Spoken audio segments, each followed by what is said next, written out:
बातमी पनवेलमधून पनवेलकरांनी पालिकेवर जन आक्रोश मोर्चा काढला। पायाभूत सुविधा नाही, पनवेलकर आक्रमक झाले। समस्या सोडवा अन्यथा तीव्र आंदोलन करू असा इशारा दिलाय। आंदोलकांसोबत संवाद साधलाय आमच्या प्रतिनिधी कविता लोखंडे यांनी। डम्पिंग ग्राउंड हटवण्यासाठी आज पनवेलकर रस्त्यावर उतरलेले आपल्याला पाहायला भेटतात। आज जन आक्रोश मोर्चाचं आयोजन करण्यात आलेलं आहे।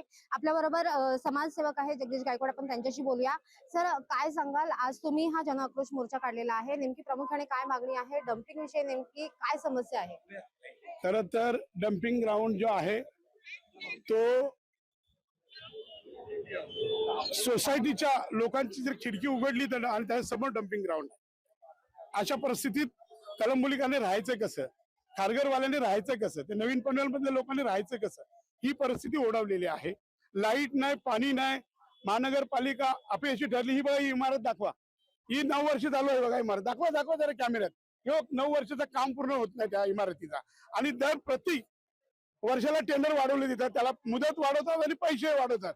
तर त्यावर सविस्तर केनी साहेब बोलतील याच्या संदर्भात। परंतु माझं एवढंच म्हणणं आहे की पनवेलकरांची लूट महानगरपालिकेच्या प्रशासनाने थांबवावी। पुढची महानगरपालिकेला टाळा मारू, कर्जत पालिकेला मी टाळा मारला होता नगरपालिकेला, आता पनवेल महानगरपालिकेला टाळा मारणार। कविता लोखंडे, जय महाराष्ट्र, पनवेल।